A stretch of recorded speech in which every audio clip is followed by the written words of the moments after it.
Hey guys, and welcome back to another video. And today we're going to be talking about more Senate retirements and possibly a Democratic retirement in the United States Senate. So we already know, actually before we get into the video, please subscribe, leave a like, click the bell to receive notifications every single day. I will post and subscribe for more videos, and comment down below what type of content you would like me to post. So we already know retirements in Alabama, North Carolina, Pennsylvania, Ohio, and Missouri. These are all Republican retirements.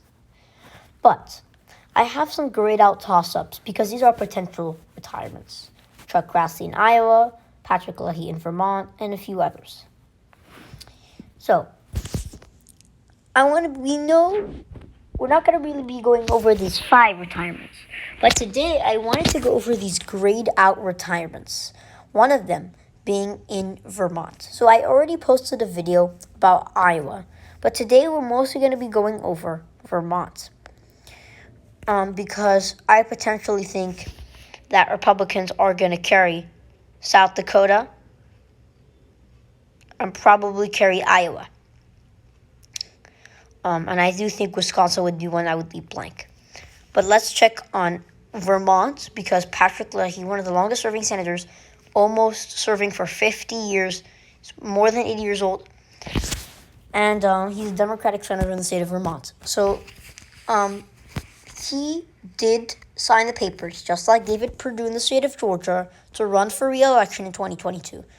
But the reason I'm considering him a possible retirement is, 1, because of his old age, and 2, David Perdue dropped out of the seat for re-election in the state of Georgia.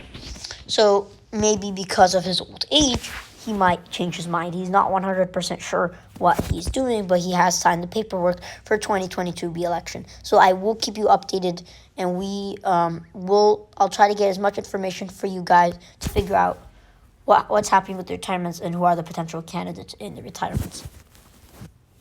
So let's start off by going to Vermont in the 2020 election. And obviously it's one of the most few very liberal states. So it's not really a state where you're going to consider it, a Republican victory. Every single county voted for the Republican Party except one, Essex County. Burlington, the largest city, went by 76%. Montpelier, the capital, 71%. Rutland, 53%. Windsor County, by in a way decent amount, but 68%. So, it's obviously, you would think, a Democratic victory. Well, obviously, it's a Democratic state. It's a Democratic stronghold. But the real thing we're wondering is who's the next candidate in Vermont. So let's look at the governor race. So the reason we're really, in a way, sort of very interesting in Vermont, is because of one reason. Even though Vermont being one of the most liberal states in the country, there was a governor race that Republicans picked up, which is really surprising if you think. So if you look at the presidential race, Joe Biden won Burlington. But if you look at the governor race, just look. Scott won Burlington. Just look at this. 68-27. That's a huge margin of victory. The Republicans held on to the governor race in Vermont. Presidential level-wise, Joe Biden held on to Vermont. Donald Trump only won 30.8% of the state.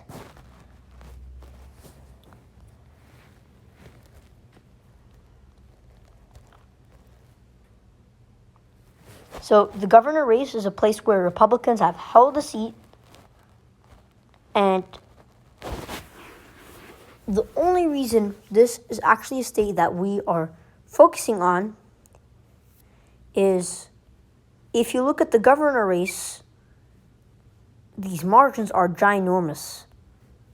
Every single county voted to the right. You look at margins, doesn't really matter. Every single county voted to the Republican Party. So this could mean a Republican flip in Vermont, in a way we haven't seen in a while.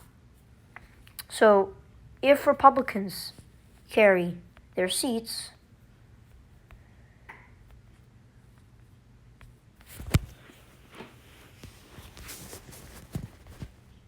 then flip Vermont. So carry their seats they're holding now. Kansas State take the majority back. So this is another way that we have seen a potential Republican wave in Vermont, one of the most liberal states in the country, could possibly become a lot closer than we think because of governor races getting really close. So if we look at Patrick Leahy and his Senate election,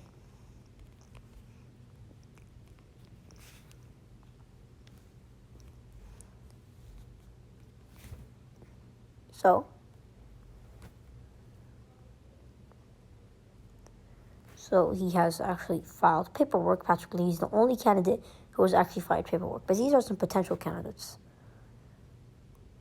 Becca Balint, President Pro Tempore of the Vermont Senate since 2021. Sarah Copeland-Hansis. T.J. Donovan, Attorney General of Vermont since 2017. Molly Gray, Lieutenant Governor of Vermont. Christine Hallquist, businesswoman and Democratic nominee of Governor in Vermont in 2018. Joe Kuniski, Speaker of the Vermont House of Representatives. David Zuckerman, former Lieutenant Governor of Vermont between 2017 and 2021. And yeah. So, for the Republican primary, Phil Scott, Governor of Vermont since 2017. Why do I think Vermont can get close? Because if you look at this, we were just going over Phil Scott, who won Vermont. Patrick Leahy did win pretty big margins, more than 60%. But what happens if Scott is picked as the Republican candidate, going against some of these Democratic candidates? Well, it can come down close because Scott is really popular despite Vermont being the most liberal state in the country, despite Joe Biden winning 66%, Donald Trump 30.8%. Of all the counties, Donald Trump only carried one by 11%. Because of the governor race and Phil Scott being so popular,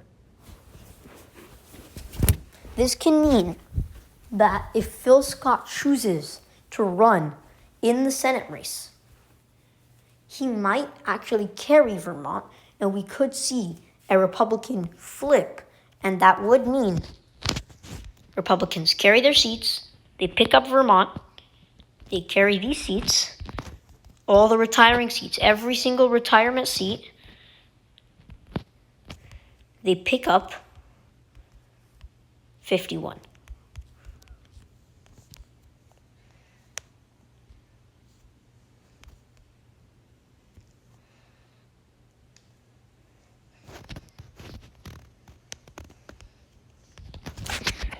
So, question is, if Patrick Leahy retires, it's in a way good news for the Republican Party because he's very popular. And if a popular Democrat leaves office, Phil Scott can come in as a governor in Vermont and flip the seat of Vermont by a safe margin because he did so. Despite Vermont being a liberal state, Phil Scott won by almost 70%. And if Patrick Leahy doesn't come back, he's very popular in Vermont. And you can look up the numbers. But Patrick Leahy, if he is not running again in Vermont, then it's a possible Republican. And that will mean, most likely, Republicans do that, and they carry their retiring seats. They have another shot at taking back the Senate. 51 to 49. Democrats keep Vermont. It's 50-50. Kamala Harris breaks the tie. Democrats keep control of the Senate.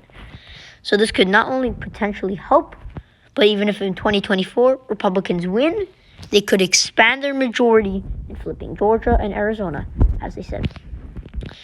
So thank you guys for watching, and I just wanted to update you guys on more retirement races in the Senate coming. So Pennsylvania, Ohio, these are all potentially. We know Pennsylvania, Ohio, Missouri, and North Carolina are 100%, and Alabama are 100% going to be retiring seats. Vermont is potentially one, Wisconsin is potentially one, South Dakota and Iowa are potentially one.